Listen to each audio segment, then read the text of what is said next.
Genesis, and welcome to episode 73, Happiness and Responsibility. I was thinking yesterday when I was because I'm trying to get a little bit more organized in terms of just across the board. I just want to get myself a little bit more organized.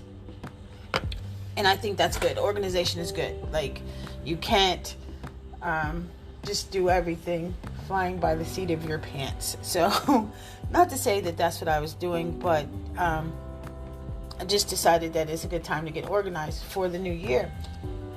And in life in general. But I was thinking about how often we put our happiness into the hands of other people.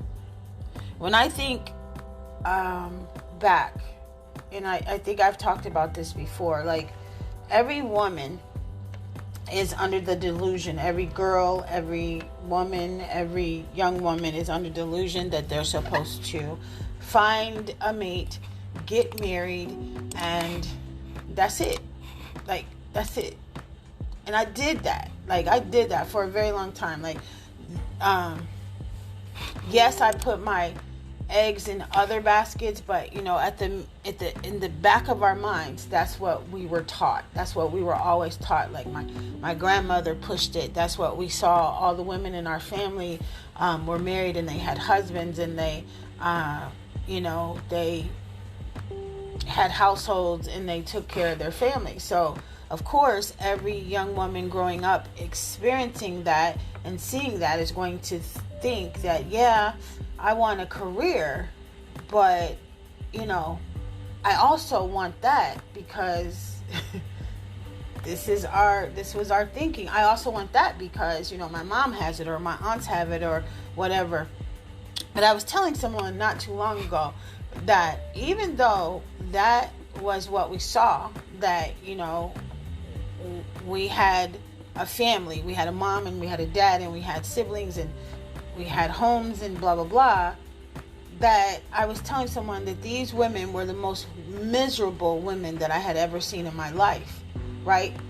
And even as a young person, when I say miserable, they were unhappy. And I just didn't know what the cause of their unhappiness was. And so for years and years and years,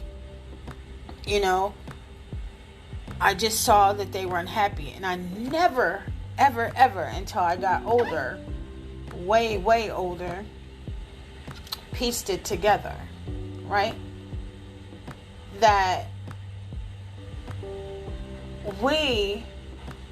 I'll speak for myself, that I was chasing something that quite possibly I didn't even want, right?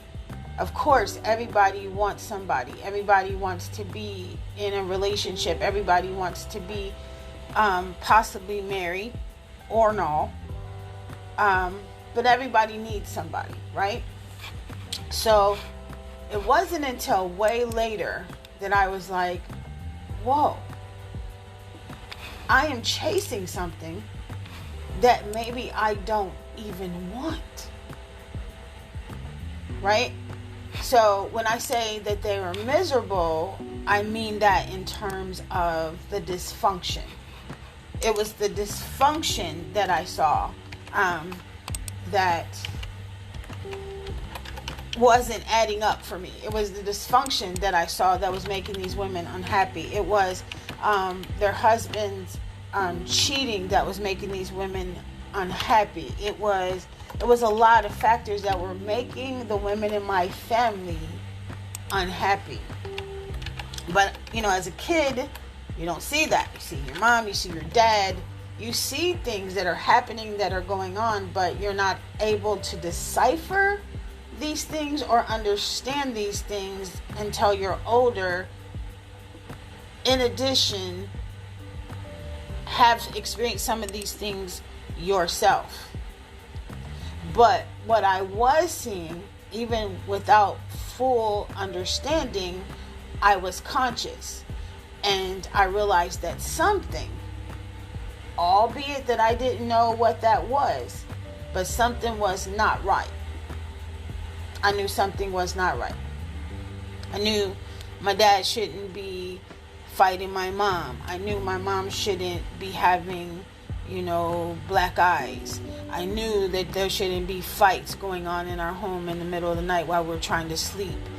I knew somehow that when my dad wasn't drinking, that my dad was a different person. I knew that my uncles shouldn't have been doing what they were doing.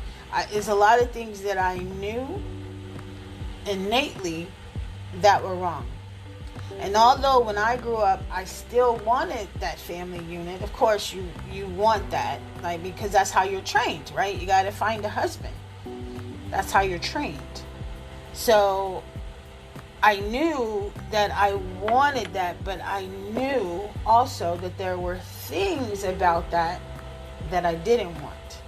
But I didn't know how to not get the things that I didn't want. Do you understand what I'm saying? I didn't know how to get the things that I didn't want. And I didn't understand that until I healed and cleared up and processed all the things that I had witnessed or experienced or had traumatized me, that I was going to I was going to call that stuff into me. I was going to call in those type of people with the same issues, right? So I could learn the lesson.